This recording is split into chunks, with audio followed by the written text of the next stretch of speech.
Hello, good morning India. Daily current affair सुबह 8 बजे। General science सुबह 9 बजे। मैथ्स मैजिक शाम 5 बजे। रेलवे की रीजनिंग शाम 6 बजे। Monday to Friday back to back classes live from studio. आज ही सब्सक्राइब करें WiFi study channel. Hello friends, welcome to WiFi study changing the way of learning. मैं विवेक एक बार फिर से आप सभी के साथ हूं। आरआरबी ग्रुप डी और एएलपी के लिए स्पेशल जनरल साइंस की क्लासेस लेकर। और जैसा कि आप जानते हैं, हम लोग जनरल साइंस में सबसे पहले फिजिक्स स्टार्ट किए थे और फिजिक्स हमने अच्छे से कंप्लीट कर लिया है। कंप्लीट में कहें तो 99% तो हो गया है। कुछ टॉपिक एक दो रह गए हों जो मतलब नजर में नहीं आए हों तो हम उन्हें दोबारा कर लेंगे या क्वेश्चंस की फॉर्म में कर लेंगे। कुछ चैप्टर्स थे आपके जैसे इलेक्ट्रिसिटी के, कुछ टॉपिक थे मैग्नेटिज्म जिसमें मैंने आपने बताया है Fleming's left hand rule, right hand rule. तो मैंने इसलिए नहीं बताई क्योंकि वो आपसे जुड़े हुए नहीं थे, इतने नहीं पूछे जाते। आप कहेंगे तो मैं उन्हें भी बता दूंगा, कोई इशू नहीं है। क्वेश्चंस में एक दिन मैं उन्हें करा दूंगा। और अब आज का जो हमने टाइम रखा था वो रखा था कुछ क्वेश्चंस करने का। हम देखना चाहते थे कि मतलब कुछ क्वेश्चंस करेंगे जिससे आपको कुछ जानकारी हो हमारी कितनी तैयारी हुई है। क्वेश्चंस का लेवल मैंने मेंटेन करके चला है एएलपी और ग्रुप डी दोनों के हिसाब से।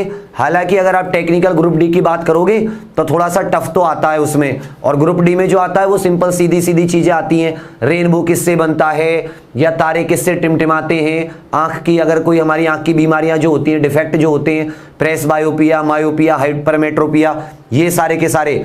तो सिंपल सी बात है। सभी को गुड मॉर्निंग, बहुत बहुत स्वागत। आप सब लोग अच्छे होंगे, अच्छे से तैयारी की होगी।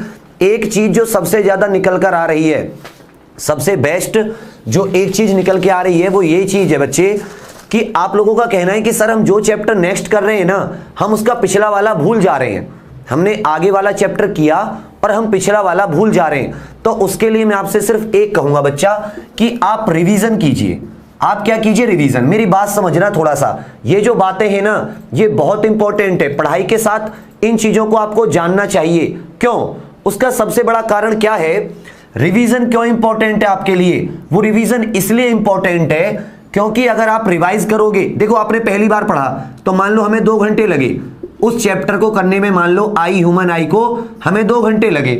अब हम जब रिवाइज करेंगे अपने नोट से तो हमें 1 घंटा लगेगा जब रिवाइज करेंगे, फर्स्ट टाइम रिवाइज। और जब हम इसी को सेकंड टाइम रिवाइज करेंगे तो हमें आधा घंटा लगेगा। और जब हम इसे थर्ड टाइम रिवाइज करेंगे तो हम सिर्फ उन्हीं चीजों को रिवाइज करेंगे जो हम पे अच्छे से नहीं आती होंगी, मतलब जो हम बार बार भूल रहे हैं, तो हमें 15 मिनट लगेंगी। तो रिवीजन अगर आप डेली एक रूटीन बनाओगे कि मुझे आधा घंटा या 1 घंटा पिछला रिवीजन करना ही करना है, मैथ के फॉर्मूले देखने हैं, रीजनिंग की ट्रिक्स देखनी है, या मुझे करंट अफेयर एक बार निकाल लेने आंखों से, या सर की साइंस की कुछ कॉन्सेप्ट या कुछ क्वेश्चंस देखने हैं, इतना टाइम रिवीजन को दे देना, आप महारथी बन जाओगे। इसमें कोई शक नहीं है, बहुत ही जबरदस्त हो जाएगा। ठीक है, ये काम आप मेरी तरफ से कर लेना रिवीजन का। मंडे से हम लोग केमिस्ट्री शुरू कर रहे हैं, मंडे से हम लोग केमिस्ट्री शुरू करेंगे। तो क्वेश्चन है, ये सब में जो भी क्वेश्चन आज दे रहा हूं वो सब पिछले वाले, मतलब जो पीछे आए हुए हैं वही हैं। देखो अभी आपको क्वेश्चन मैं वैसे लगवाऊंगा स्लाइड में, मगर टाइम लगेगा तो अभी मैं इसको करा देता हूं। सेम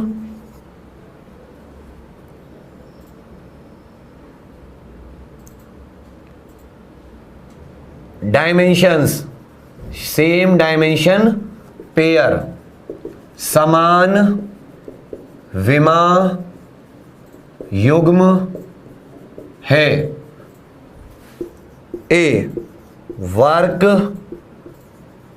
एनर्जी, कार्य ऊर्जा, समझिएगा बच्चा। बी आवेग, पूरे में से उठाएं क्वेश्चन, संवेग, इंपल्स, मोमेंटम। सी कोणीय वेग, आवृत्ति, एंगुलर वेलोसिटी, सिर्फ वेलोसिटी रखो, वेलोसिटी, फ्रीक्वेंसी, बल, ऊर्जा, बल, ऊर्जा, फोर्स एंड एनर्जी। इसमें आपको बताना है किसकी सेम डायमेंशंस है, किस पेयर की डायमेंशंस सेम है, किस पेयर की डायमेंशंस सेम है, ये बताना है आपको। शाबाश। बाकी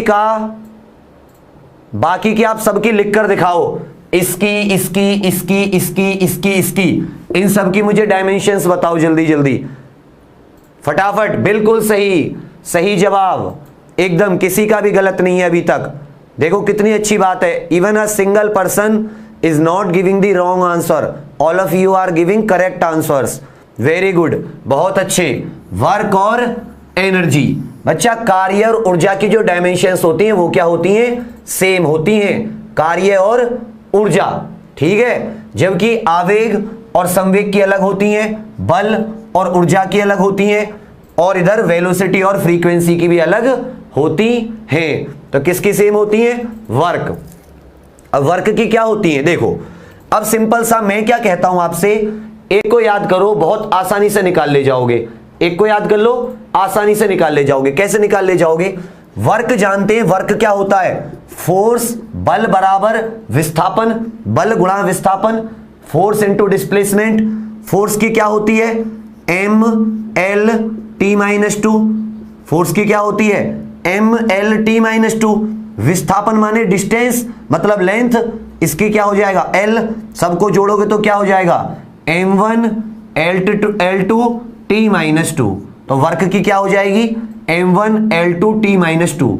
अगर अब आप देखोगे किसमें एनर्जी में, तो मान लो आपकी ऊर्जा की नहीं आती, लेकिन आप जानते हो काइनेटिक ऊर्जा का फॉर्मूला क्या होता है, गतिज ऊर्जा का, हाफ mv स्क्वायर। ये तो इसका तो कांस्टेंट है, इसकी कोई वैल्यू, इसकी डायमेंशन होती नहीं है।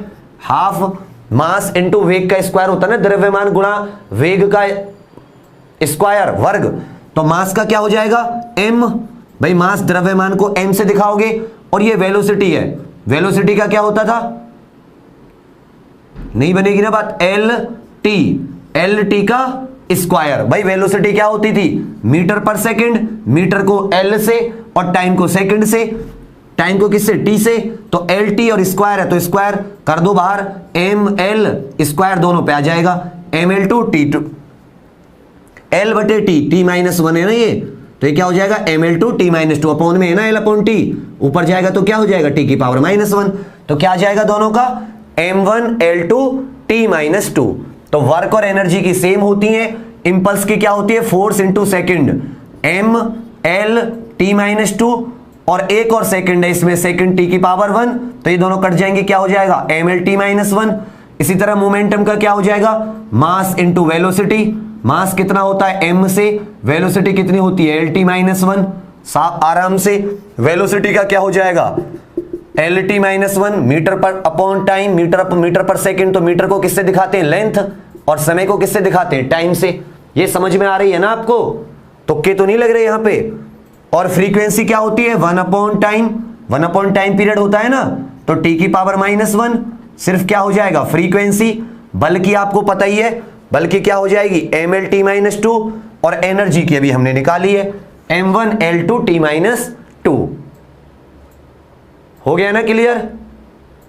बी नहीं होगा बच्चा, बी नहीं होगा, तुम क्या कह रहे हो, देखो इंपल्स होगा, हाँ यार इंपल्स भी होगा, सही कह रहे हो, इंपल्स भी होगा, मैंने ध्यान नहीं दिया, बिल्कुल सही, M L T minus one, M L T minus one दोनों ही होंगे, ए भी होगा बी भी होगा, मैं ध्यान नहीं दिया था, मेरे ही निकाले हैं अभी ये। इंपल्स फोर्स इंटू टाइम, तो फोर्स का हो जाता है M L T minus two, time का हो जाता है टी की पावर वन, दोनों कटेंगे तो क्या आ जाएगा, M L T minus one. इसकी होती है mass into velocity, momentum, M L T minus one, दोनों बिल्कुल सही हैं। ए और बी दोनों का समान होगा, ए और बी दोनों का क्या होगा, समान।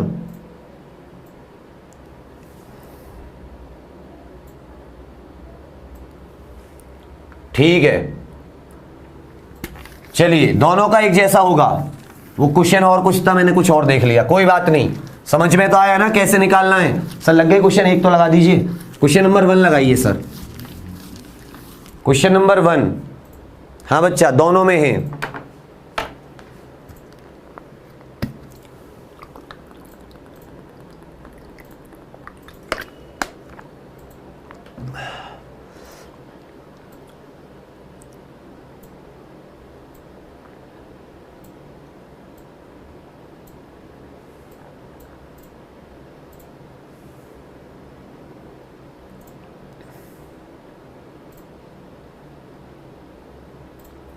चलिए शाबाश। इसका बताइए ग्रेविटेशनल कांस्टेंट की विमाएं हैं, डायमेंशंस ऑफ ग्रेविटेशनल कांस्टेंट।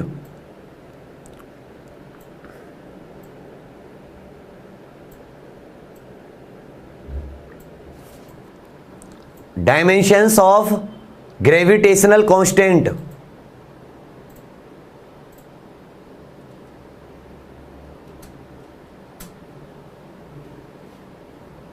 शाबाश।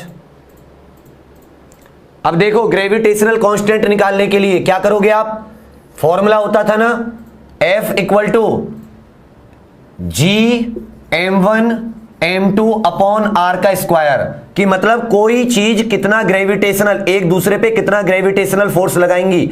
मान लो इसका m1 है, इसका m2 है, तो एक फॉर्मूला होता था F equal to G(m1 m2 upon r का स्क्वायर। हमें किसकी वैल्यू निकालनी है, g की। तो क्या करेंगे, क्रॉस मल्टीप्लाई, इधर आके ये जो रेडियस है इधर आके मल्टीप्लाई हो जाएगा, और m1 और m2 ये दोनों द्रव्यमान नीचे आ जाएंगे। भाई क्रॉस मल्टीप्लाई हो जाएगा तो g की वैल्यू ये निकल के आएगी। अब देखो फोर्स की क्या होती है, mlt-2, फोर्स की यही होती है ना mlt-2। रेडियस मतलब लेंथ, लेंथ का क्या हो जाएगा l की पावर 2, क्योंकि रेडियस होता है हमारा लेंथ, और यहां पे दो बार मास है m1 इंटू m1, दोनों को mm से दिखाएंगे तो क्या हो जाएगा m का स्क्वायर। यहां तक समझ में आया, फोर्स की लिख ली, रेडियस लेंथ होता है l स्क्वायर, दो मास होते हैं, दो द्रव्यमान, दोनों द्रव्यमान को m गुणा m, क्या मिल गया मुझे m का स्क्वायर। अब काटना शुरू किया, इससे 1 कट गया, 1 बचा। अब नीचे तो कुछ नहीं है, 1 है, तो अब ऊपर कर लेंगे, ये 1 है नीचे प्लस का, ऊपर जाके क्या हो जाएगा माइनस का 1, ये L1 ये L2 कितने हो गए L3, और यहां पे t-2, तो इसका आंसर क्या हो जाएगा m-1 L3 t-2।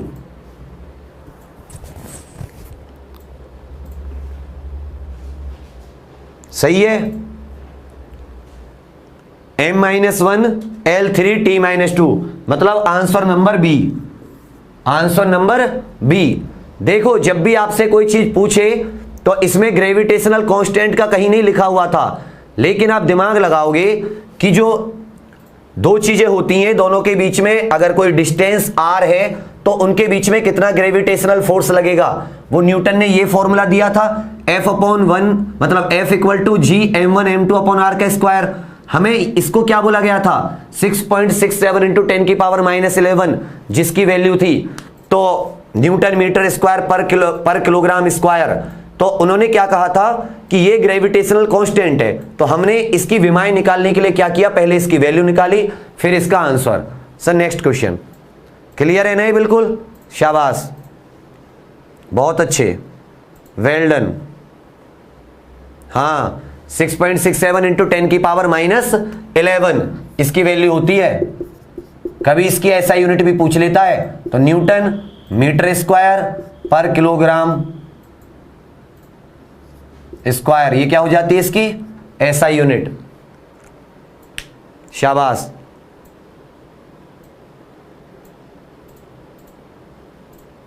अब ये क्वेश्चन कितना बेहतर है, इस क्वेश्चन को ध्यान से देखिएगा, ये आया हुआ क्वेश्चन है सारे के सारे। ये आपसे पूछा गया है RRB assistant driver 2003, RRB assistant driver 2003 में है ये क्वेश्चन। आपको एक ग्राफ दिया गया है, आपको बताना है जीरो एक्सिलरेशन किस पॉइंट पर होगा, जीरो एक्सिलरेशन, जीरो एक्सिलरेशन किस पॉइंट पर होगा। देखो टेस्ट ले रहे हैं फिर भी कम बच्चे आते हैं, पर कोई बात नहीं, चलिए शाबाश।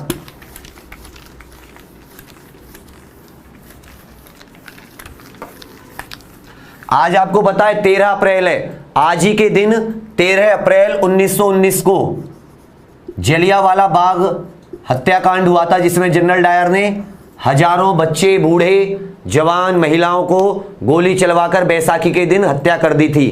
तो आप सभी से मैं निवेदन करूंगा कि आज अभी थोड़ा सा समय निकाल के उन लोगों के लिए एक श्रद्धांजलि दें, उनके लिए दुआएं करें, और अपने जिन्होंने हमारे वतन को आज़ादी के लिए अपने प्राण न्यौछावर किए उनको हम कुछ देर के लिए याद करें, थोड़ा सा मन में लाएं। वो कहते हैं ना कि शहीदों की चिताओं पर लगेंगे हर वर्ष मेले, शहीदों की चिताओं पर लगेंगे हर वर्ष मेले, वतन पर मिटने वालों का यही बाकी निशा होगा। और कुछ नहीं बचता उन लोगों के लिए, सिर्फ उनकी चिताओं पर मेले लगते हैं। हम लोग उन्हें इन्हीं किसी बैसाखी के दिन, किसी 13 अप्रैल के दिन याद कर लेते हैं, जबकि हमारा परम कर्तव्य है कि उनके किए गए एहसानों को हम कभी ना भूलें।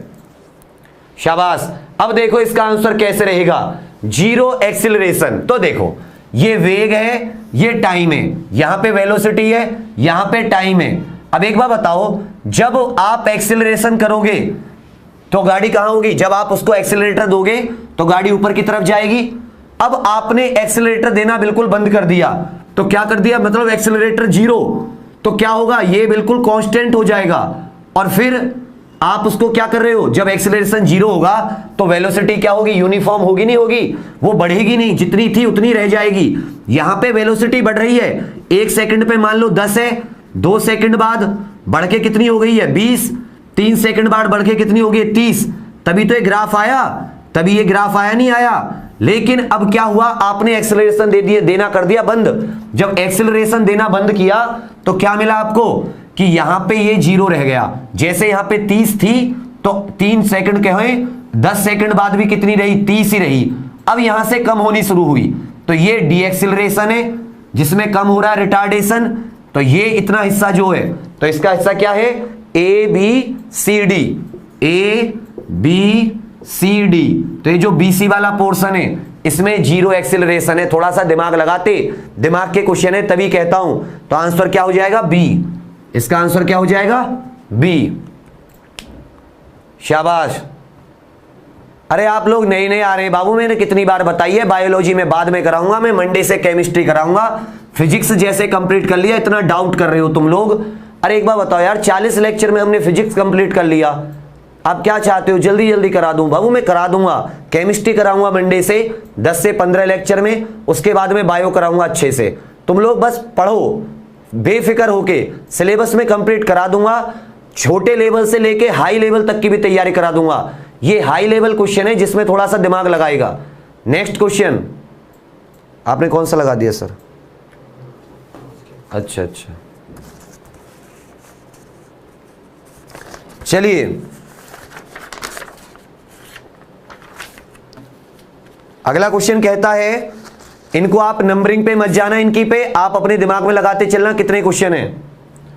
The momentum of an object is increased bye 20 degree, मतलब 20%, the kinetic velocity will be increase by. किसी का मोमेंटम संवेग 20% बढ़ाने पर क्या असर पड़ेगा उस पर?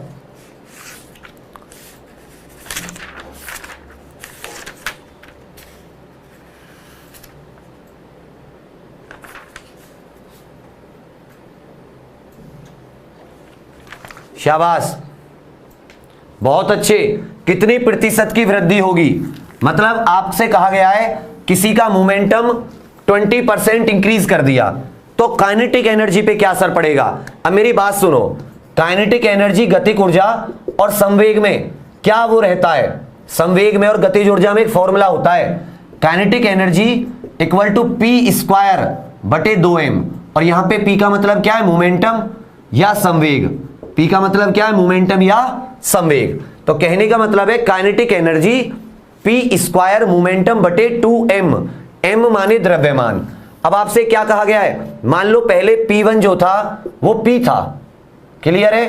अब P2 कितना हो गया है, 20% बढ़ गया है, 20% बढ़ गया है। तो बढ़ जाने में आपने मैथ में सीखा होगा कि अगर 20% बढ़ जाता है तो कितना हो जाएगा, 120, मतलब ज्यादा हो जाएगा ना, इसका एलसीएम लेके करोगे और इसको काट दो, 2 से 6, 2 से 5, मतलब 6p/5। P2 जो है इतना हो गया। अब क्या कह रखा है, काइनेटिक एनर्जी पे कितना असर पड़ेगा। तो ये तो पहली वाली काइनेटिक एनर्जी थी, हमारी दूसरी वाली काइनेटिक एनर्जी हो जाएगी अगर हम P2 लिखेंगे, ये P1 का स्क्वायर तो P2 का स्क्वायर अपॉन 2m। P2 कितना है हमारे पास, 6p/5 का स्क्वायर अपॉन 2m। इसको जब आप करोगे सॉल्व, दिख रहा है ना, तो ये हो जाएगा 36p² बटे 25 इंटू 2m। और ये पहले वाला है हमारा काय, मतलब ये कितना है, पहले वाला है, जो पहले वाला P1 था, या पहली वाली काइनेटिक एनर्जी, जो नई काइनेटिक एनर्जी हो जाएगी वो कितनी हो जाएगी, पहली वाली का 36/25 गुणा ज्यादा हो जाएगी। तो कितनी इंक्रीज हो गई भाई, पहले अभी कितनी है 36/25 KE1, पहले कितनी थी KE1, जब इसका एलसीएम लेके माइनस करोगे तो क्या हो जाएगा 36 - 25 डिवाइडेड बाय 25, मतलब 11 KE/25 इतनी बढ़ गई। अब हमें पूछा किस में है, परसेंटेज में, तो परसेंटेज के लिए क्या करोगे, अभी कितनी बढ़ गई है 11/25 KE, पहली कितनी थी KE सिर्फ इंटू 100, KE से KE 25 चौका 100, 11 चौक 44%, कितने परसेंट इंक्रीज हो गई 44%। अब आप कहोगे सर समझ में नहीं आया, इसका ये आया हुआ क्वेश्चन है एग्जैक्ट ऐसे का ऐसे ही। अब बता दे रहा हूं कब आया था,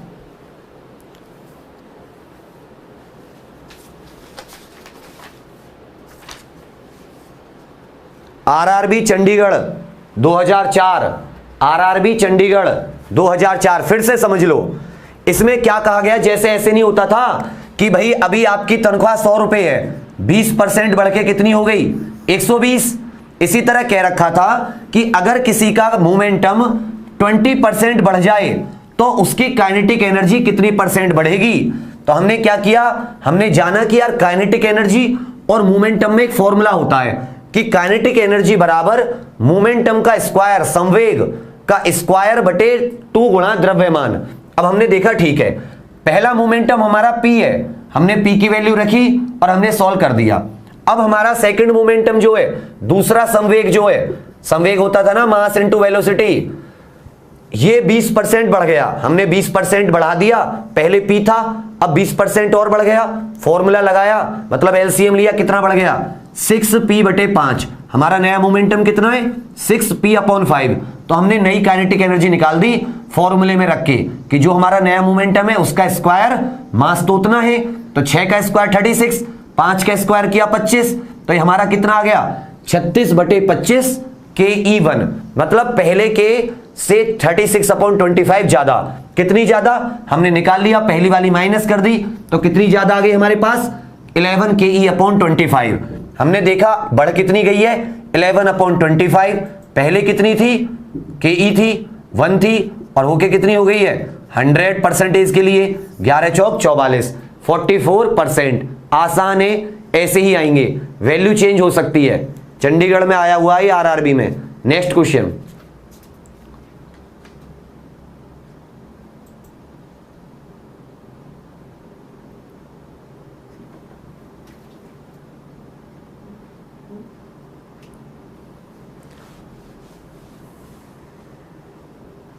ठीक है,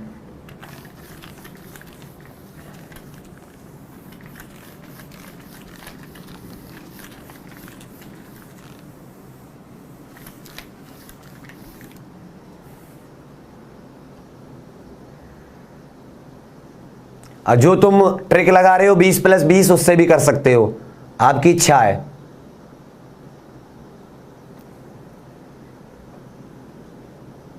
नेक्स्ट क्वेश्चन है, यदि किसी सरल लोलक की लंबाई 4% बढ़ा दी जाए तो उसका आवर्तकाल, if the length of a pendulum is increased by 4%, it's time period will, किसी की जो लेंथ है, लंबाई है, वो 4% बढ़ा दी जाए तो कितना, मतलब उसके उस पर असर पड़ेगा आवर्तकाल पे, टाइम पीरियड पे, फटाफट बताइए।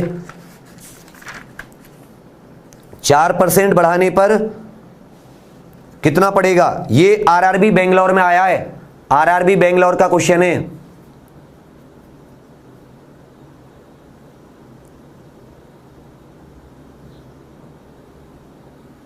शाबाश, देखो टाइम पीरियड क्या होता था 2π√L/G।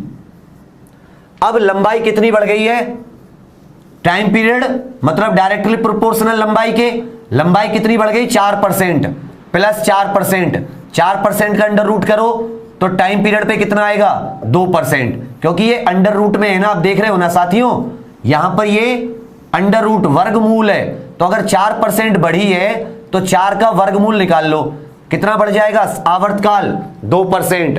आंसर नंबर ए 2% बढ़ेगा, क्योंकि ये डायरेक्टली प्रोपोर्शनल है। अगर ये बढ़ रहा है तो टाइम पीरियड भी बढ़ेगा, जबकि अगर जी की वैल्यू घटती है तब इस पे उल्टा असर पड़ रहा है। ये बढ़ेगा तो बढ़ेगा, अगर ये घटेगा तो टाइम पीरियड घटेगा, जबकि जी के साथ इसका कैसा रहता है? व्युत्क्रमानुपाती, इनवर्स प्रोपोर्शनल। तो कैसा रहेगा? एक घटेगी तो दूसरी बढ़ेगी, इंक्रीज होगी, क्योंकि ये स्क्वायर रूट में, तो स्क्वायर रूट मतलब 4 का स्क्वायर रूट निकालोगे कितना आएगा? 2। Sir next question. क्लियर है ये चीज? ऐसे ही क्वेश्चन इसमें समर का दे सकते हैं, विंटर का दे सकते हैं, और मैं क्लास में जो क्वेश्चन कराता रहता हूं ना, उनसे अलग कुछ भी नहीं जाएगा, कुछ भी आप देखिएगा, और हम इतनी लेवल की तैयारी कर लेंगे। वेरी गुड भाई। राइटिंग सही कैसे करें? नहीं हो सकती, सॉरी।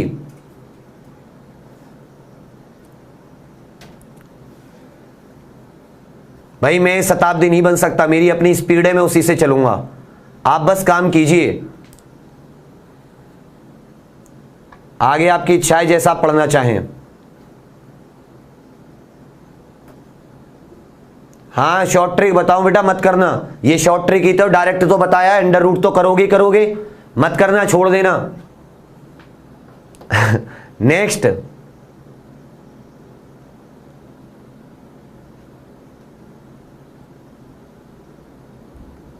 पता नहीं आप लोग क्या सोच रहे हो, कैसे करोगे रेलवे क्लियर, मुझे नहीं समझ में आ रहा है। मैं बस उसी के लिए फिर से बता रहा हूं, जो अच्छे हैं, समझदार बच्चे हैं, डेडिकेटेड, जब से जुड़े हुए हैं, ये क्लास उनके लिए है। आप शॉर्ट ट्रिक भैया मत करो, पेपर मत देना, छोड़ देना। और बहुत से बच्चों को आ भी गई है और आप शॉर्ट ट्रिक के चक्कर में पड़ रहे हो, बहुत से आगे जाके आपसे तैयारी कर रहे हैं। एक तरंग की आवृत्ति 120 हर्ट्ज है, चाल 480 मीटर पर सेकंड, तरंग धैर्य क्या होगा? फ्रीक्वेंसी और वेलोसिटी दे रखी है, फ्रीक्वेंसी 120 हर्ट्ज और वेलोसिटी 480, आपको बताना है उसकी वेवलेंथ क्या होगी। क्लियर दिख रहा है बच्चा? अगर मुझे क्लियर दिख रहा है, रेलवे में आंखों का भी एग्जाम होता है, याद रखना, और रेलवे के आंखों के जो मेडिकल होते हैं वो बहुत टफ होते हैं।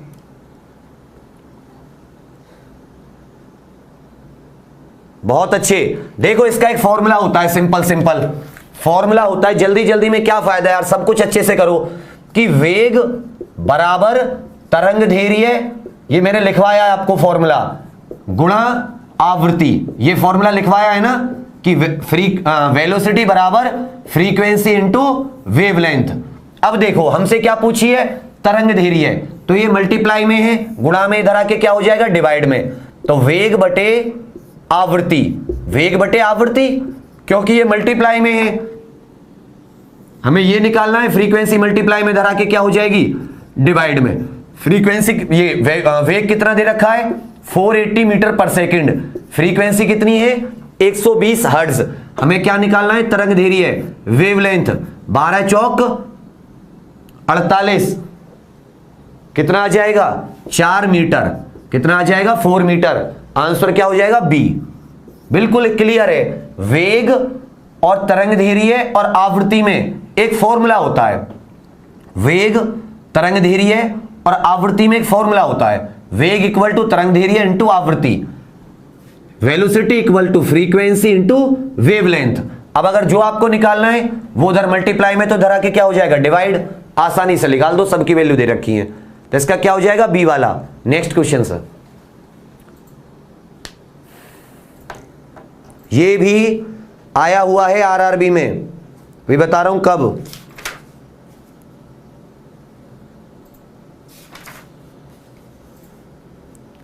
आरआरबी भुवनेश्वर का क्वेश्चन है ये।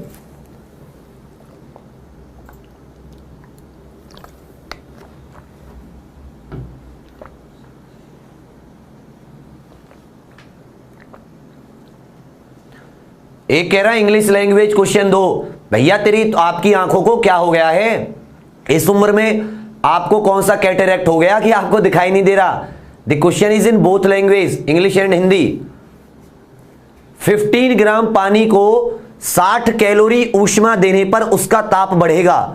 On supplying 60 calorie of heat to 15 gram of water temperature will rise by, on supplying 60 calorie of heat to 15 gram of water temperature will rise by. भाई लाइक कर देना अगर आपका मन करे तो, आगे आपकी इच्छा है बच्चे। Very good. देखो इसका फॉर्मूला है स्पेसिफिक हीट। याद है कि 1 ग्राम किसी चीज को 1 डिग्री सेल्सियस इंक्रीज करने पे जो हीट देते थे, वहीं से निकलेगा इसका फॉर्मूला कि 15 ग्राम पानी को 60 कैलोरी ऊष्मा देने पर कितना ताप बढ़ेगा। अब 1 डिग्री सेल्सियस 1 ग्राम को कितना दिया जाता है, 1 डिग्री सेल्सियस, वहीं से दिमाग लगाओगे तो इसका फॉर्मूला था कि स्पेसिफिक हीट, विशिष्ट ऊष्मा, विशिष्ट ऊष्मा ही तो होती थी कि 1 ग्राम को 1 डिग्री सेल्सियस पे लगाने के लिए विशिष्ट ऊष्मा specific heat equal to Q, कितनी ऊष्मा आपने सप्लाई की, divided by M mass into delta T, कितना टेम्परेचर चेंज हुआ, तापमान, टेम्परेचर। ये फॉर्मूला याद है, C equal to Q upon M delta T. और क्यू का फॉर्मूला क्या होता था, कितनी ऊष्मा दोगे, M C delta T. C माने स्पेसिफिक हीट कि 1 ग्राम को कितना हीट की जरूरत होती है। तो आप जानते हो 1 ग्राम को कितने की जरूरत होती है, 1 कैलोरी। पानी की बात कर रहे हैं ना, पानी की बात कर रहे हैं, पानी की स्पेसिफिक हीट कितनी होती है, 1 ग्राम पर कैलोरी। तो वही कहने का मतलब है कि अगर आप 1 ग्राम पानी का टेम्परेचर 1 डिग्री सेल्सियस बढ़ाना चाहोगे तो आप 1 कैलोरी हीट दोगे। आपने 60 कैलोरी हीट दी है और मास कितना है, 15 ग्राम, तो आपको कितनी ज्यादा ऊष्मा चाहिए, कितनी आपको हीट देनी पड़ेगी। तो क्या हो जाएगा, मास कितना है, इसमें ऊष्मा कितनी दी है आपने, 60, मास कितना है 15 ग्राम, कितनी होती है एक की, एक कैलोरी होती है ना, और आपको क्या चाहिए, टेम्परेचर। तो ये आ जाएगा इधर 15 इंटू 1 15, इधर आके हो जाएगा डिवाइड, तो टेम्परेचर कितना बढ़ जाएगा, 15 चौका 60, 4 डिग्री सेल्सियस इंक्रीज कर जाएगा। ऑप्शन होगा डी। देखो फिर से सुन लो, फिर से समझ लो इसे। इसमें 2 चीजें, इसमें पूछा है कि आपने किसी चीज को 60 कैलोरी ऊर्जा दी, ठीक है, उसका मास कितना था, 15 ग्राम।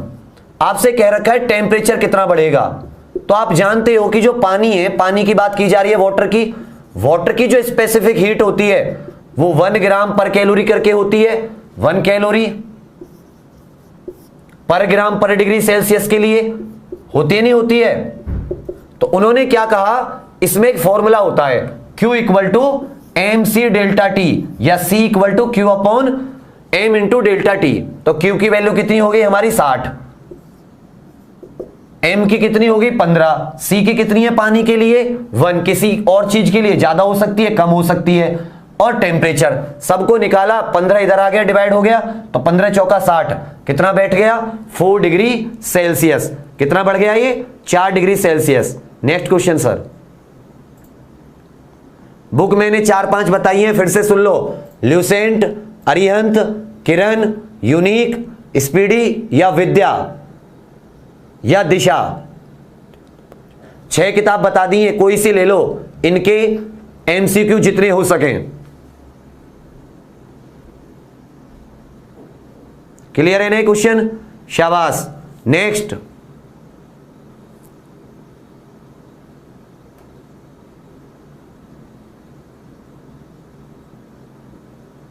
बेटा लर्न करनी होगी पानी की, ये थोड़ी सी वाटर की लर्न कर लेना काफी होती है, सबसे मतलब काफी हद तक ज्यादा होती है। किसी दर्पण से बने प्रतिबिंब का आवर्धन सदैव, किस दर्पण से बने प्रतिबिंब का आवर्धन सदैव 1 होता है। बेटा फॉर्मूले आपको याद करने पड़ेंगे, कैसे क्या, बार बार प्रैक्टिस से याद हो जाएंगे। Which of the following mirror produces image of magnification equal to 1, हमेशा मैग्निफिकेशन 1 होगा, यह आपको दिमाग लगाना है। मैग्निफिकेशन क्या होता है, आवर्धन क्या होता है, बिल्कुल सही। अब देखो कल भी मैंने बताया था मैग्निफिकेशन और मैग्नीफाइंग पावर। मैग्निफिकेशन होता है आवर्धन, height of image, height of object की प्रतिबिंब की ऊंचाई, प्रतिबिंब की ऊंचाई और वस्तु की ऊंचाई दोनों का अनुपात क्या होता है, m। कितना दे रखा है अनुपात 1, मतलब प्रतिबिंब और वस्तु बराबर हैं, दोनों की क्या है, इक्वल। जितनी बड़ी ऑब्जेक्ट है उतनी ही बड़ी उसकी इमेज है। हाइट ऑफ इमेज और हाइट ऑफ ऑब्जेक्ट इक्वल है। अब आप जानते हो कि जो कॉन्वेक्स मिरर होते हैं, कौन से मिरर होते हैं, जो कॉन्वेक्स मिरर होते हैं वो भी क्या करते हैं, छोटी होती है उनकी इमेज, मतलब उसका मैग्निफिकेशन क्या होता है, इमेज छोटी हो जाती है, प्रतिबिंब छोटा होता है। जो कॉन्केव होते हैं उसमें कहीं पे बड़ा होता है, कहीं पे छोटा होता है। फिर कहा ठीक है, तो किसमें जितनी बड़ी ऑब्जेक्ट होती है उतनी ही बड़ी इमेज होती है, किसमें होती है, प्लेन मिरर। तो ऑप्शन क्या हो जाएगा, सी। जो प्लेन मिरर होते हैं, समतल दर्पण जिसमें हम अपना चेहरा देखते हैं सुबह उठकर, इसका क्या होता है, जितनी बड़ी ऑब्जेक्ट होगी उसके सामने उतनी ही बड़ी उसकी क्या होगी, इमेज होगी। जितनी दूरी पे होगी, जितने अगर 1 मीटर आगे है तो पीछे भी मिरर के कितना होगा, 1 मीटर, अगर ये मिरर है तो। याद है ना प्लेन मिरर, शाबाश। आएगा बेटा ग्रुप डी में भी न्यूमेरिकल आ जाएगा एक आध। तो क्वेश्चन नंबर 9 का सी। क्लियर है क्वेश्चन अच्छे से, किसका मैग्निफिकेशन 1 होता है, इसका क्या हो जाएगा, सी। बहुत अच्छे। नेक्स्ट, मंडे से केमिस्ट्री।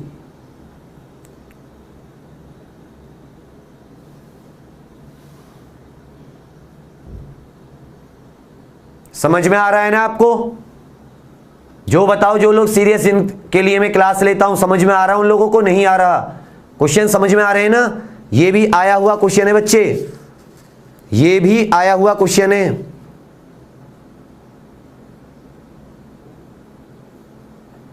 वो जो कैलोरी वाला कराया था वो आरआरबी कोलकाता में आया है, और ये जो क्वेश्चन कराया अभी आपको आवर्धन वाला, ये भी आया हुआ है।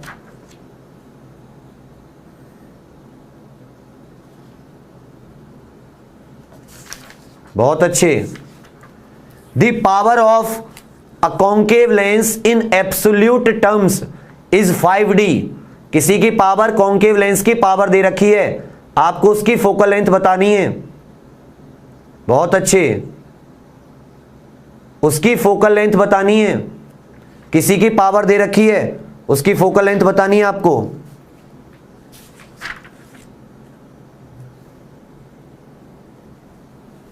बहुत अच्छे।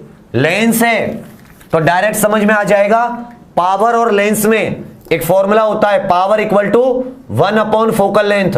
और फोकल लेंथ किस में होनी चाहिए, मीटर में। किस में होनी चाहिए फोकल लेंथ, मीटर में। फोकल लेंथ अगर मीटर में होगी तब आप उसका आंसर कर पाओगे। तो पावर कितनी दे रखी है आपको, 5 डायोप्टर, 1/, फोकल लेंथ।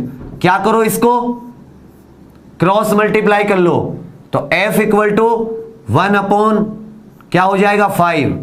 ठीक है,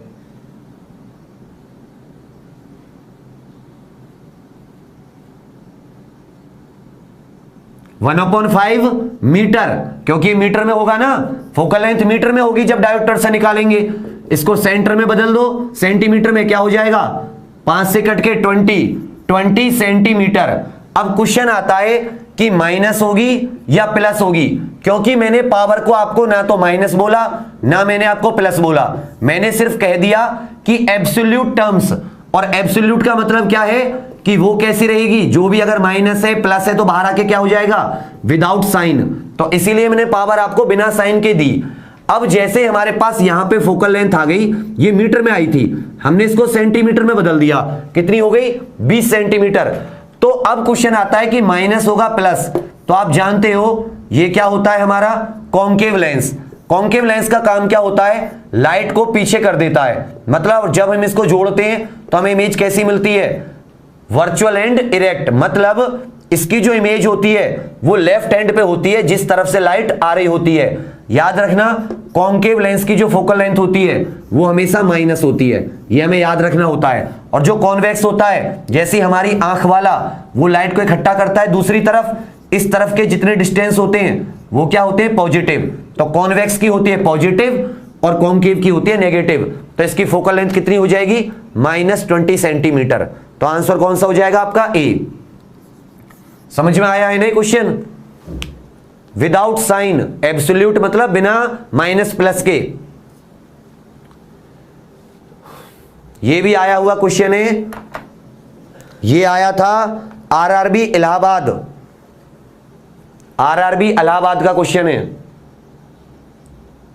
अवतल ये अवतल में माइनस, इसको बोलते हैं उत्तल, कॉन्वेक्स, पॉजिटिव। आंख से याद करो, इकट्ठा किया दूसरी तरफ, सामने की तरफ, इधर रेटिना होता है, उससे याद कर लो। तो इस तरफ की जो डिस्टेंस होते हैं, जिस तरफ लाइट जाती है मिरर या दर्पण से, लेंस से दूसरी तरफ की जो डिस्टेंस होते हैं वो पॉजिटिव सीधे हाथ की तरफ, और जिस तरफ से लाइट आ रही है उस तरफ के डिस्टेंस नेगेटिव। नेक्स्ट क्वेश्चन है क्वेश्चन नंबर 11। ये समझ में आया ना अच्छे से? ये मैंने बहुत छांटे हैं, पूरा करने की कोशिश की है, मतलब पूरी फिजिक्स से एक एक दो दो क्वेश्चन उठाए। हाँ, विदाउट प्लस माइनस बच्चे, बहुत अच्छे, वेरी गुड।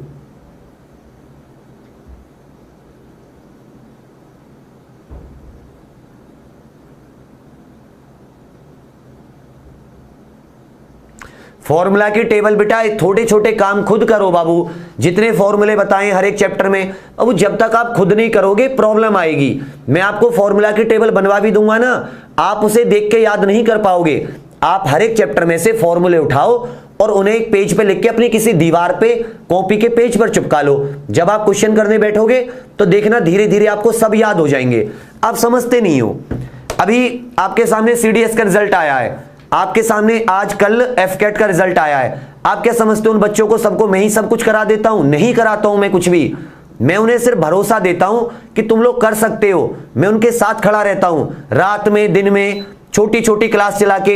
एफकेट के लिए तो मैंने बेचारों के लिए सिर्फ एक सब्जेक्ट की 1-1 घंटे की क्लास चलाई थी। आप लोगों को तो 3-3, 4-4 घंटे की क्लास जा रही है। मतलब वो लोग खुद से करते हैं। जब खुद से भरोसा आता है ना, एग्जाम तभी क्लियर होगा। इस बात को आप कहीं भी अपने लिख कर रख लेना। जब तक खुद से नहीं करोगे एग्जाम भूल जाओ। निकट दृष्टि कहलाती है शॉर्ट साइटेडनेस। बहुत अच्छे से समझाया था, ये बहुत अच्छे से समझाया था। जो मेरे पास होते हैं वो मेरे क्या होते हैं? मायोपिया, मेरे पिया, माईपिया, मायोपिया। याद है ना? मेरे पिया, माई पिया, पिया माने प्रिय व्यक्ति। जो मेरे पास है, मेरे नियर है, मतलब मुझे वही वही दिख रहा है, सिर्फ पास पास का दिख रहा है, दूर का नहीं दिख रहा। याद है ना मायोपिया? और हाइपरमेट्रोपिया लॉन्ग साइटेडनेस, दूर का दिख रहा है, पास का नहीं दिख रहा। प्रेस बायोपिया, ना दूर का ना पास का। और एस्टिग्मेटिज्म हॉरिजॉन्टल और वर्टिकल में प्रॉब्लम आती है। तो इसका आंसर क्या हो जाएगा? बी वाला, मायोपिया, मेरे पिया।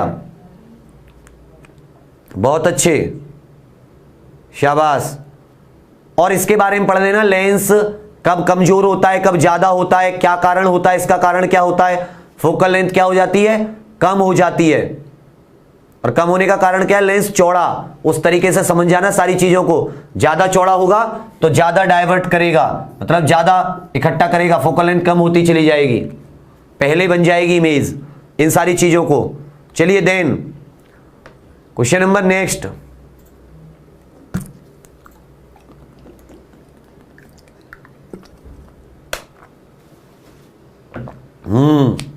भूलोगे नहीं, ऐसे ही करते रहो बस आप लोग।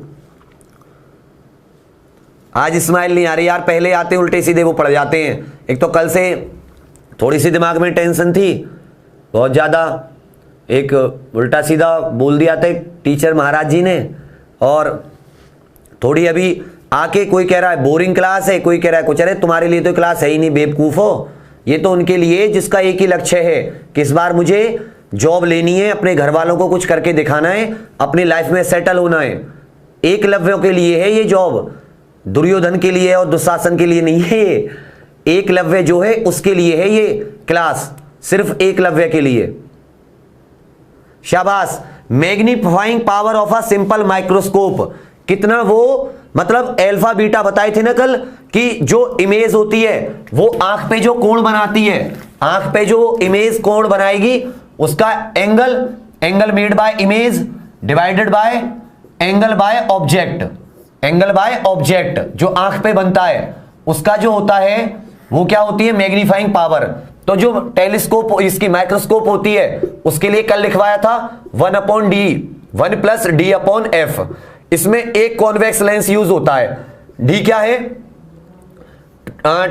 25 सेंटीमीटर, जो हमारा सबसे निकट, जो हमारा डिस्टिंक्ट विजन होता है, बिल्कुल निकट, जिससे पास हम देख नहीं सकते, नियर पॉइंट। और एफ क्या है, फोकल लेंथ ऑफ लेंस, इस लेंस की फोकल लेंथ। तो ये होती है 1 plus D upon F. Option number A इसका सही answer 1 plus D upon F. तो मैं ना बस धीरे धीरे ऐसे करते रहो, लेवल ले आएंगे हम लोग, और भी टफ, बहुत ज्यादा हार्ड क्वेश्चंस भी करेंगे। पर मुझे पता है क्या है, हार्ड क्वेश्चन कराने में मुझे पता है 1000 या 1200 रुकोगे, बाकी सारे के सारे निकल लेंगे। तो कराऊंगा उन्हें भी, धीरे धीरे लेवल ले आऊंगा एक। आज क्वेश्चन पहले से बेहतर हैं, आज के जो क्वेश्चन है थोड़े से। शाबाश, ये आया है RRB Ranchi 1 plus D upon F, A वाला। चलो देन नेक्स्ट।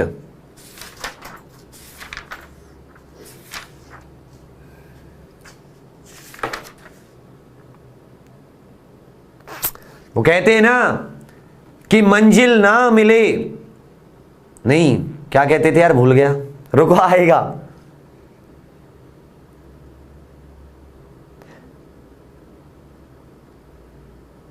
ना मिले हमें इतनी हिम्मत कहां मंजिल में है, ना मिले हमें इतनी हिम्मत कहां मंजिल में है, देखना है जोर कितना बाजुए कातिल में है, सरफरोशी की तमन्ना अब हमारे दिल में है। ना मिले हमें मंजिल, ना मिले हमें इतनी हिम्मत कहां मंजिल में है, सरफरोशी की तमन्ना अब हमारे दिल में है। ये था एक्चुअल में, ठीक है, शाबाश। निम्न में से किस रंग का अपरिवर्तनांक रिफ्रैक्टिव इंडेक्स सबसे ज्यादा होता है? मतलब रिफ्रैक्टिव इंडेक्स का मतलब क्या है कि वो सबसे, जब वो प्रिज्म से आप उसे निकालते हो या किसी भी कांच से निकालते हो, तो वो सबसे ज्यादा डाइवर्ट, सबसे ज्यादा मुड़ता है, सबसे ज्यादा उसमें डिस्पर्जन होता है, सबसे ज्यादा वही। तो कौन सा होता है? वायोलेट, बैंगनी। कौन सा होता है? वायोलेट। सबसे ज्यादा मिलता है ना, इसकी सबसे कम स्पीड हो जाती है, क्योंकि इसकी फ्रीक्वेंसी तो बहुत ज्यादा होती है लेकिन इसकी वेवलेंथ कम होती है। तो ये क्या होता है? सबसे ज्यादा मुड़ता है, इसकी स्पीड सबसे कम हो जाती है जब इसे कांच से पार करते हैं। वायोलेट, जिसे हम हिंदी में क्या कहते हैं? बैंगनी। तो इसका अपवर्तनांक, रिफ्रैक्टिव इंडेक्स सबसे अधिक होता है, हाई होता है, और वही पूछा है आपसे। तो option number B, option number B violet. नौकरी सिर्फ उसी को नहीं मिलेगी जो आप में से मेहनत करना छोड़ देगा। आप सीडीएस और एफकेट वाले बच्चों से पूछना, रात और दिन एक कर दिया था ना, ये देखा था 4 बज रहे हैं सुबह के, 3 बज रहे हैं, 2 बज रहे हैं, 7 घंटे की क्लास है, डेटा खत्म हो रहा है, क्या हो रहा है, कहां जाना है, एक लक्ष्य, एक विकल्प, एक संकल्प, सिर्फ एक मन में ठानी थी, इस बार क्लियर करना है, करना है, करना है, बस, और कर दिया आपके सामने। इसी तरह आप ठान लो, कोई नहीं रोक सकता। डेटा की बात, दिन रात, ज्यादा लंबी, छोटी लंबी, दुनिया भर के ड्रामे करते रहोगे, कब केमिस्ट्री, कब बायोलॉजी, एंड में क्या मिलेगा? ढाक पे 3 पात। मतलब काम हुआ लेकिन उसका फल कुछ नहीं मिला। तो वैसी वाली बात मत करना। देन क्वेश्चन क्या है? बहुत अच्छे, इसमें आपको सुमेलित करना है।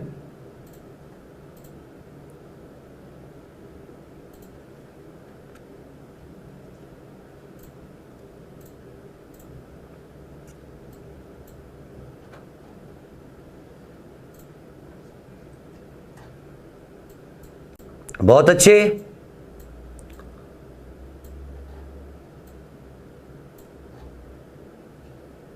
क्वेश्चन, नीचे दिए गए नेटवर्क में ए तथा बी के बीच तुल्यमान प्रतिरोध है, resultant resistance of below network बताइए। आती है बेटा, सबसे पहले सिलेबस देखोगे तो सामान्य ज्ञान ही लिखी हुई है। शाबाश, बहुत अच्छे। अब बताइए इसका, एक आपको नेटवर्क दिया रखा है, आपके पता है हमारे पास 10,000 डाउट आए हैं जब से ऐप लॉन्च हुई है, ज्यादा ही। हम लोग सॉल्व करने की कोशिश कर रहे हैं, जल्दी जल्दी जल्दी जल्दी।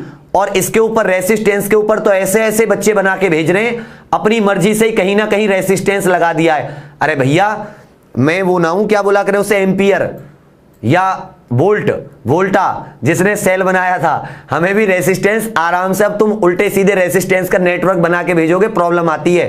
तो हम लोग आपके डाउट सारे सॉल्व कर रहे हैं, परेशान मत होना, जल्दी ही सबके डाउट धीरे धीरे सॉल्व करने की कोशिश की जा रही है।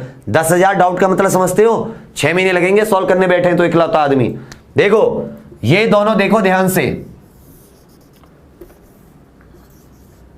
2 है, एक R/4 दूसरा R/4, दोनों का पूछा रिजल्टेंट कितना होगा। एक तरफ से करंट गया, एक दूसरे की पूंछ से जुड़े हुए हैं ना सीरीज में। कैसे सीरीज में, श्रेणी क्रम में। अगर श्रेणी क्रम में है तो लगा दो इन्हें, दोनों का रिजल्टेंट क्या हो जाएगा, R/4 प्लस R/4, दोनों का एलसीएम क्या हो जाएगा 4R प्लस R 2R, और 2R/4 2 से कट गया 2 बार, रिजल्टेंट कितना आ गया R/2। आंसर क्या हो जाएगा इसका C, R/2।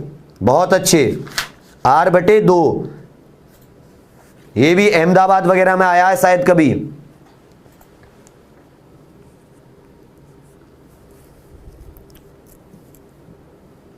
बहुत अच्छे, R/2। Next question, very good.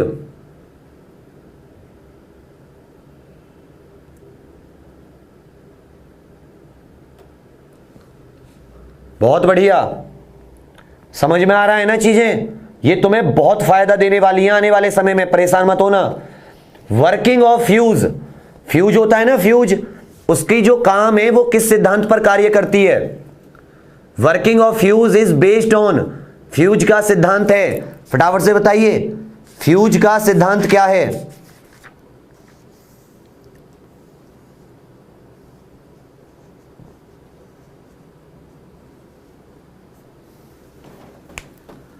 बिल्कुल सही, हीटिंग इफेक्ट। फ्यूज जो होता है वो किसका बना होता है, फ्यूज में मेन तो होता है टिन और लेड। क्या होता है, टिन और लेड। कभी कभी तांबे का भी इस्तेमाल कर लिया जाता है, लेकिन टिन और लेड मेन होते हैं, और प्योर लेड का तो बेहतरीन ही होता है। अब देखो क्या होता है कि जो फ्यूज होता है, जैसे मान लो 5 एम्पियर उसकी रेटिंग है, अगर 5 एम्पियर से ज्यादा करंट आ जाता है तो फ्यूज क्या होता है, इसका रेसिस्टेंस लो होता है, और मेल्टिंग पॉइंट भी high resistance low melting point. जब ये रेसिस्ट करेगा तो इसके अंदर क्या होगा, हीट जनरेट होगी, और अगर इसके अंदर ऊष्मा निकलेगी तो ऊष्मा से क्या होगा, ये पिघल जाएगा, क्योंकि इसका मेल्टिंग पॉइंट, इसका गलनांक क्या होता है, लो होता है। जैसे 5 से ज्यादा, इसकी रेटिंग 5 एम्पियर है, मतलब 5 एम्पियर तक का करंट तो ये झेल लेगा, लेकिन 5 से ज्यादा हो गया तो ये पिघल जाएगा, और हमारे अंदर की जो घर के अप्लायंसेस होंगे, फ्रिज, कूलर, टीवी, वो सब कुछ सेफ रह जाएंगे। इसलिए फ्यूज को सेफ्टी डिवाइस भी कहा जाता है। किस पे काम करता है, heating effect of electric current. See, विद्युत का ऊष्मीय प्रभाव। हाई रेसिस्टेंस और लो मेल्टिंग पॉइंट। रेसिस्टेंस कितना होता है, प्रतिरोध उच्च प्रतिरोध, और लो मेल्टिंग पॉइंट, निम्न गलनांक। और किस पे काम करता है, हीटिंग इफेक्ट ऑफ। इतनी बार कराया है ना ये क्वेश्चन, मैंने रात को जो एनडीए की साइंस की क्लास आती थी उनमें भी कराया था। बहुत इंपॉर्टेंट है क्वेश्चन। नेक्स्ट,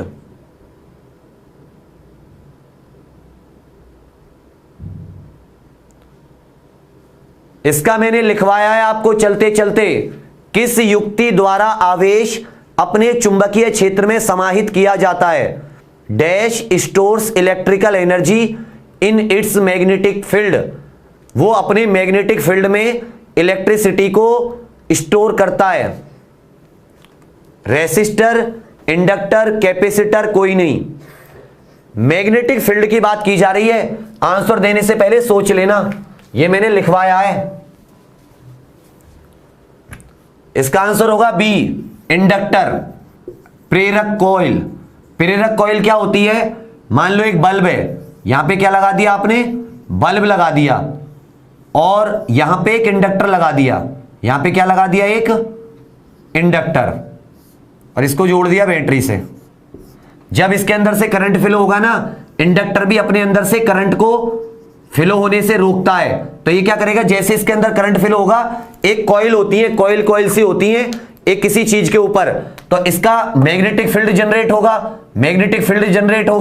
और मैग्नेटिक फील्ड जैसे आप करंट को ऑफ कर दोगे, ये मैग्नेटिक फील्ड कम होगा तो थोड़ा सा लाइट जो है, बल्ब जो है और देर तक जलता रहेगा। मतलब इसने इलेक्ट्रिक करंट को अपने मैग्नेटिक फील्ड में रख लिया था, और जैसे आपने यहां से करंट ऑफ कर दिया, मैग्नेटिक फील्ड कम हुआ और ये बल्ब ऑफ होने के बाद भी कुछ देर तक जलता रहा। इसको बोलते हैं इंडक्टर या प्रेरक कॉइल। इंडक्टर कॉइल, प्रेरक कुंडली। इंडक्टर होता है मैग्नेटिक फील्ड में, जबकि कैपेसिटर क्या होता है, प्लस माइनस को वो तो अपने इलेक्ट्रिक फील्ड के हिसाब से रखता है, और रेसिस्टर ये भी स्टोर करता है, लेकिन जो मैग्नेटिक फील्ड में करता है, कौन सा करता है, inductor. B next,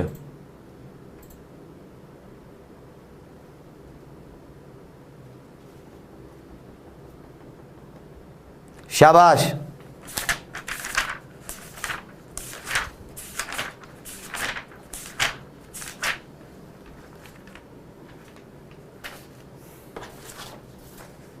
very good.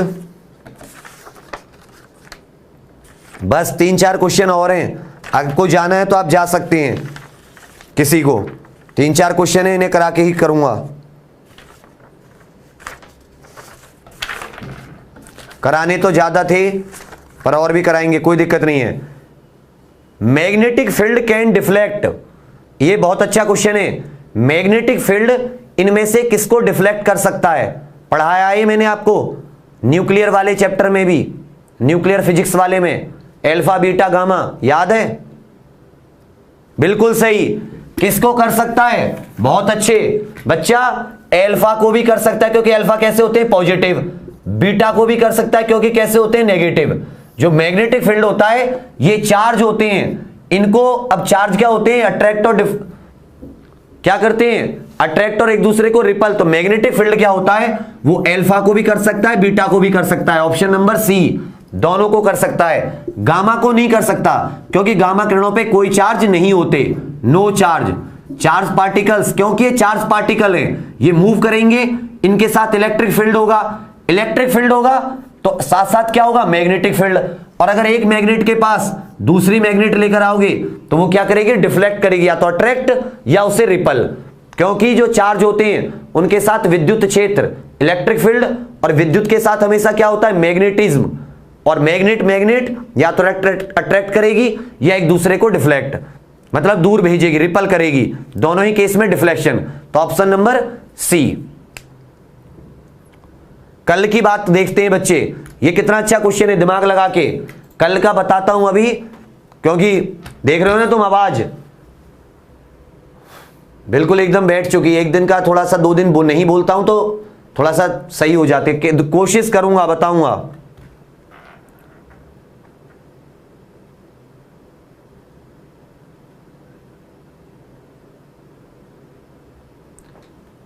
भाई मैं नहीं बता सकता, अब इतने समझदार तो आप होने चाहिए हो। साइंस हर जगह एक जैसी आती है यार, इससे आपको और साइंस कहां ज्यादा मिलेगी, मिल जाए तो मुझे बता देना आप। ये एसएससी, डीएससी, पीएससी सबके लिए इंपॉर्टेंट है बाबू, आईएएस तक के एग्जाम्स के लिए इंपॉर्टेंट है ये, इससे बाहर क्वेश्चंस नहीं आते। एन प्रकार के अर्धचालक में बहुसंख्यक आवेश, majority carrier in N type semiconductor. याद है सेमीकंडक्टर, सारे चैप्टर से उठा लिए मैंने क्वेश्चन, हर एक चैप्टर से। तो देखो एन टाइप क्या होते थे, एन माने नेगेटिव। नेगेटिव कौन, नेगेटिव चार्ज किसके ऊपर होता है, इलेक्ट्रॉन के ऊपर। किसके ऊपर होता है, इलेक्ट्रॉन के ऊपर। आपको याद है सिलिकॉन वगैरह से जो अगले वाला होता था, 15वें वाला जो होता था, इस ग्रुप के साथ जितने भी होते थे इसमें, इनके साथ आर्सेनिक वगैरह के साथ, जब हम इसको क्या कराते थे, डोप कराते थे, तो इसके पास होते हैं 5, इसकी वैलेंस इलेक्ट्रॉन कितने होते हैं, 5। सिलिकॉन के पास होते थे 4 तो 4 से मिल जाते थे, एक इलेक्ट्रॉन कैसा रह जाता था, फ्री। इलेक्ट्रॉन जब ज्यादा रहते थे तभी हम क्या कहते थे, negative carrier, N type semi conductor.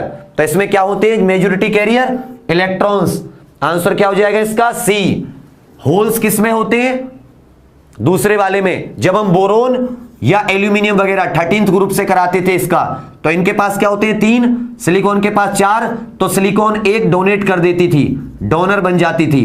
और इसमें क्या बनती है एक्सेप्टर, एक इलेक्ट्रॉन को एक्सेप्टर, इलेक्ट्रॉन एक्सेप्ट करती है। सी वाला इलेक्ट्रॉन, एन का मतलब नेगेटिव, नेगेटिव किसके ऊपर होता है इलेक्ट्रॉन के ऊपर, पी का मतलब पॉजिटिव, होल्स होते हैं पॉजिटिव। नेक्स्ट, शाबाश,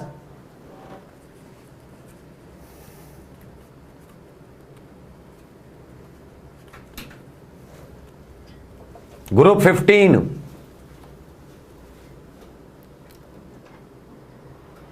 सारे उससे उठाएं, थोड़ा सा अंदाजा हो जाएगा, पुराना नया सब ऐसा ही पेपर में मतलब क्वेश्चंस आएंगे, इससे टफ सारे कर लेंगे हर एक लेवल का। भाई देखो मैं क्या हूं, मैं करा दूंगा तुम्हें सारा जितने भी लेवल का आता है, लेकिन तुम नहीं पढ़ोगे तो उसमें मेरा कोई दोष नहीं होगा, तुम्हें पढ़ना तो खुद से ही होगा। भार व आयास, आपको लोड और एफर्ट दे रखी है, भार और आयास। तो आपसे पूछा है मैकेनिकल एडवांटेज, कल लिखवाया था मैकेनिकल एडवांटेज। भार क्या है,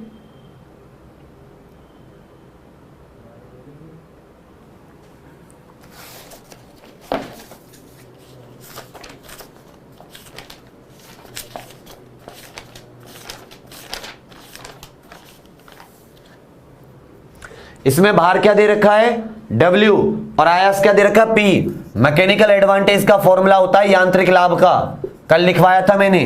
यांत्रिक लाभ लोड बटे एफर्ट, लोड की वैल्यू क्या दे रखी है भार बटे आयास, भार बटे आयास। इसमें आपको भार कितना दे रखा है W और आयास कितना दे रखा है P, तो आपका आंसर क्या हो जाएगा, भार की जगह W, आयास की जगह P, तो आंसर क्या हो जाएगा C। मैकेनिकल एडवांटेज लीवर वाला चैप्टर पढ़ाया था कल, simple machine lever, first class second class, first class में फलक्रम बीच में लोड और एफर्ट के, सेकंड क्लास में इधर क्या आ जाता था फलक्रम F बीच में लोड इधर एफर्ट, थर्ड क्लास में क्या होती थी इधर लोड इधर एफर्ट, फलक्रम इस तरफ, याद है ना वो वाला। तो first third second, first second third, first का क्या एग्जांपल था जो सिंपल होते हैं हमारे कैंची वगैरह, सेकंड का क्या था नट क्रैकर जब बीच में रखते हैं हम लोड को, और थर्ड वाला क्या था हमारे हाथ आगे से खुले हुए चिमटे वगैरह। नेक्स्ट क्वेश्चन 20th,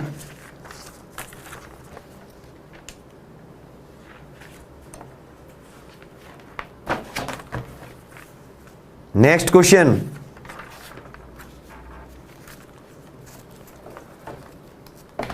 इसके बाद बच्चे केमिस्ट्री करेंगे, केमिस्ट्री करेंगे, परेशान नहीं होना आप लोग।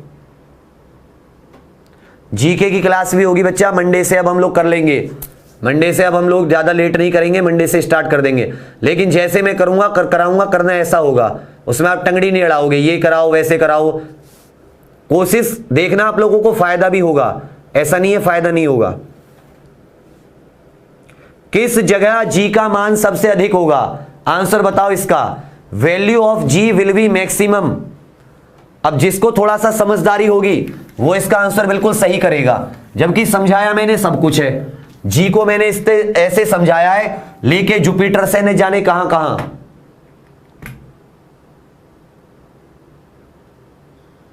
अब देखो ये है अर्थ सरफेस, इससे ऊपर जाओगे जी की वैल्यू कम घट गई, इससे नीचे जाओगे जी की वैल्यू कम। अब आप एवरेस्ट पे चले गए तो भी ऊपर है, कुतुब मीनार पे चले गए तो भी ऊपर है। विषुवत रेखा जो इक्वेटर पे तो सबसे कम होती थी, इक्वेटर पे जी की वैल्यू मिनिमम होती है, अर्थ पे इक्वेटर जो होता है उस पे जी की वैल्यू सबसे कम होती है भूमध्य रेखा पर। तो सबसे अधिक कहां होती है, पोल्स पर, सबसे अधिक कहां होती है, पोल्स, ध्रुव, चाहे वो उत्तरी ध्रुव हो चाहे वो दक्षिणी ध्रुव हो। उत्तरी ध्रुव पे क्या मिलता है आपको, आर्कटिक, क्या मिलता है आर्कटिक, और दक्षिणी पे क्या मिलती है, साउथ पोल पे अंटार्कटिक। तो एक्चुअल में इन्होंने साउथ पोल ना देके आपको क्या दे दिया था, अंटार्कटिका, और आप लोग परेशान हो गए। अंटार्कटिका, साउथ पोल किसमें होगी सबसे ज्यादा, सबसे ज्यादा कहां होती है जी की वैल्यू मैक्सिमम, ध्रुवों पर, पोल्स पर, और पोल पे क्या है अंटार्कटिका। तो इसका आंसर क्या हो जाएगा, डी, अंटार्कटिका पे सबसे ज्यादा होगी, एट अंटार्कटिका। बिल्कुल सही। इसमें आपको पोल्स नहीं दे रखा था, इसमें दे दिया था अंटार्कटिका। और क्वेश्चन है सर? ओके, चलिए तो आज के लिए बच्चे आपका स्कोर लगभग मुझे लगता है 19 या 20 क्वेश्चंस हुए होंगे। कितने क्वेश्चंस हुए फटाफट से बताओ, मैं 20 कर देता हूं, वरना एक क्वेश्चन और दे देता हूं। एक मैंने पहले करा दिया था ना आपको बोर्ड पे, 18 तो मैंने आपको वैसे दिखाए स्लाइड में, एक मैंने आपको कराया बोर्ड पे। फटाफट बताओ, उन 19 हुए 20?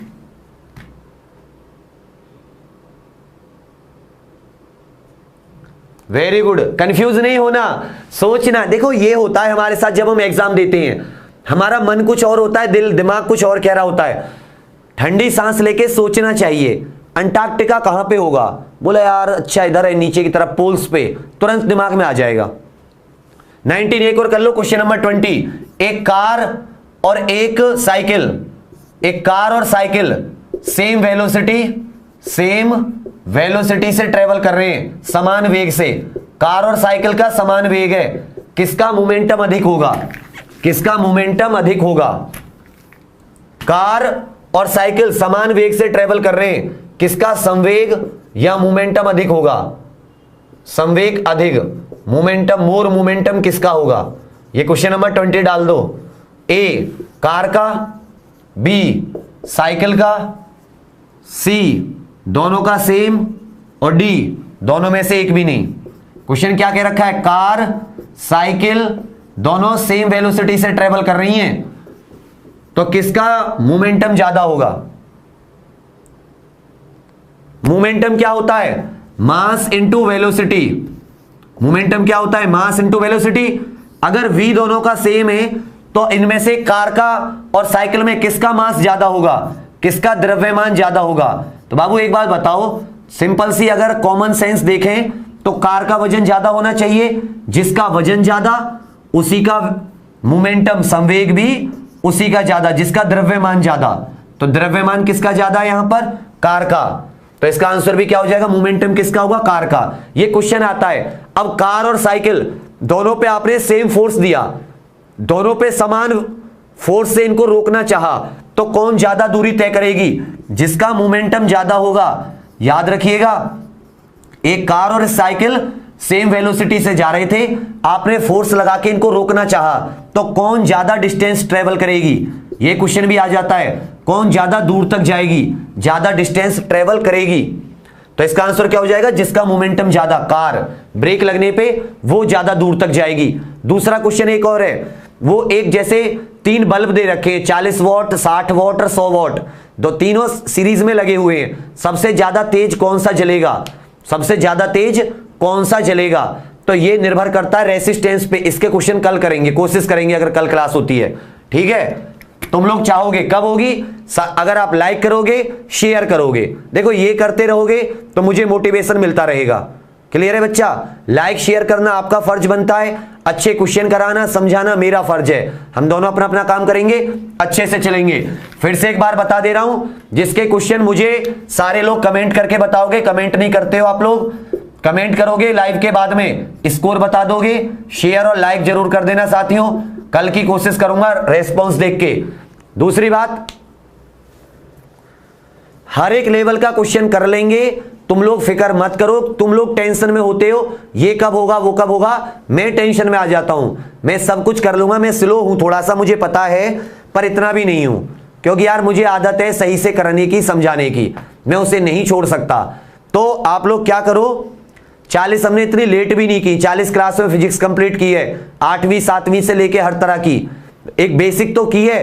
अब अच्छी और बेहतर क्वेश्चंस में करेंगे, क्वेश्चंस में हम सब कुछ कर लेंगे। अगर तुम मुझे अंदाज मौका दो ना तो 5-5 घंटे लंबी क्लास लो, कितने क्वेश्चन सॉल्व होंगे, अच्छे अच्छे क्वेश्चन, उसमें मजा आएगा। यार तुम्हारा तो होना चाहिए एक भी क्वेश्चन ना छूटे रेलवे में। और जिसके कम आ रहे हैं आंसर, कम गलत, ज्यादा गलत हुए हैं, कम समझ में आ रहा है, बाबू टॉपिक पढ़ो जिससे आंसर गलत हुआ है। हर एक टॉपिक से क्वेश्चन उठाए मैंने। पहली बार टॉपिक पढ़ो, वही है ना, असफलता चुनौती मान के टॉपिक पढ़ो, तैयार करो। 100% आपका रिजल्ट को रोक नहीं सकता इस बार। तब तक के लिए कल मिलेंगे फिर अच्छे से, ओके? कुछ और कोई बात पूछनी हो तो फटाफट बता दो, जिसको जाना है वो निकल, मतलब चला जाए, बाकी को कुछ पूछना हो तो पूछ लो। क्योंकि मैं कमेंट नहीं देख पाता आपकी।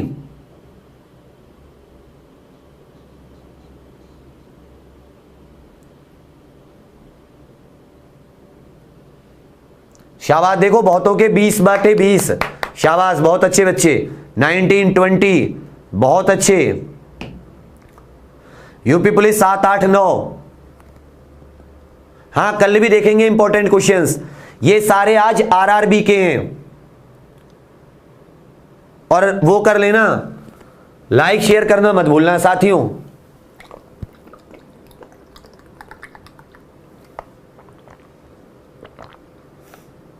सब कराया है। एयरफोर्स, देखो मैं एग्जाम के नाम लिख रहा हूं, अपने भाई बहनों चाचा ताऊ को बता देना सबको, ये क्लास किस किस के लिए इंपॉर्टेंट है। जितने भी पेपर होंगे अब मैं सब में आपको क्वेश्चन दिखाऊंगा इस क्लास के, साइंस के। ये देखो बड़े से लेके चलते हैं, सीपीओ, सीजीएल, रेलवे, रेलवे के लिए तो करा ही रहा हूं, NDA, CDS, AFCAT, IAS, PCS, BEd, entrance exam. आपको पता है आईआईटी का पेपर हुआ था 2-3 दिन पहले, 4 क्वेश्चन डायरेक्ट फिजिक्स के इन्हीं क्लासों में से थे। 4 क्वेश्चन डायरेक्ट। मैं पेपर देख रहा था, मुझे अचंभा हुआ। आईआईटी के, मैं बताना भूल गया था आपको। एंट्रेंस एग्जाम जो होते हैं स्टेट पुलिस, पुलिस सबकी, चाहे वो राजस्थान हो, मध्य प्रदेश हो, वेस्ट बंगाल हो, या यूपी पुलिस हो, हरियाणा पुलिस हो, उत्तराखंड हो, एमपी, कहीं की भी हो, हर एक जगह की पुलिस, पटवारी वगैरह के जो एग्जाम होते हैं, पटवारी, सिविल के और कोई से एग्जाम होते हैं। एक पेपर अभी एलटी ग्रेड, किसी ने अगर आपके घर में भरा हो, यूपी पीसीएस करा रही है एलटी ग्रेड टीचर का, टीचर के में भी मैं आपको हजारों क्वेश्चन दिखा दूंगा। इसमें से साइंस में पूछे गए या किसी के सब्जेक्ट में पूछे गए, जनरल स्टडीज में पूछे गए। उसके अलावा बाकी सभी बचे हुए, इसरो, बाकी सभी बचे हुए, इसरो हुआ, या ये आपके जज वगैरह के जो होते हैं जुडिशियल एग्जाम, सब में क्वेश्चन आते हैं। इतने सारे एग्जाम्स में आते हैं। अब बता दो आप, केमिस्ट्री हम लोग मंडे से करेंगे, मंडे से वी विल डू केमिस्ट्री। रसायन विज्ञान, बिहार लिख लो। देखो मुझे पता था, मैंने सारी पुलिस लिख दी, सारी पुलिस, बिहार भी लिख दो, लो, झारखंड, बिहार, राजस्थान, सब। पीडीएफ कल तक बनवा दूंगा, कल तक बनवा दूंगा, जितने भी होंगे अब तक की क्लास के पीडीएफ कल तक बनवा दूंगा। कल वाली क्लास में कोशिश करूंगा। एएलपी में एक भी गलत नहीं करोगे ना। ग्रुप डी में, ग्रुप डी के लिए मैं स्पेशल क्लास भी अलग से लूंगा। टंगस्टन एक खुद धातु है, टंगस्टन में कौन सी धातु होगी? टंगस्टन तो खुद एक धातु है। माइक्रोस्कोप, टेलीस्कोप करवा दूंगा।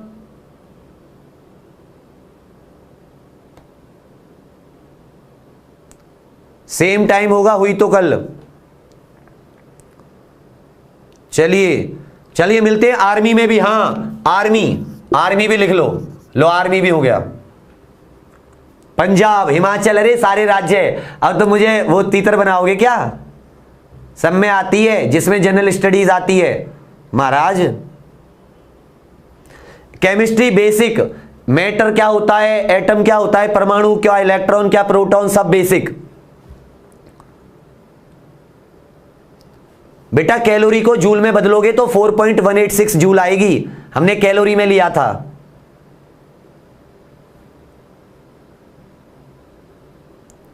इसमें से आपको टेक्निकल वाले में भी मिलेंगे। चलो फिर टाटा बाय बाय करें।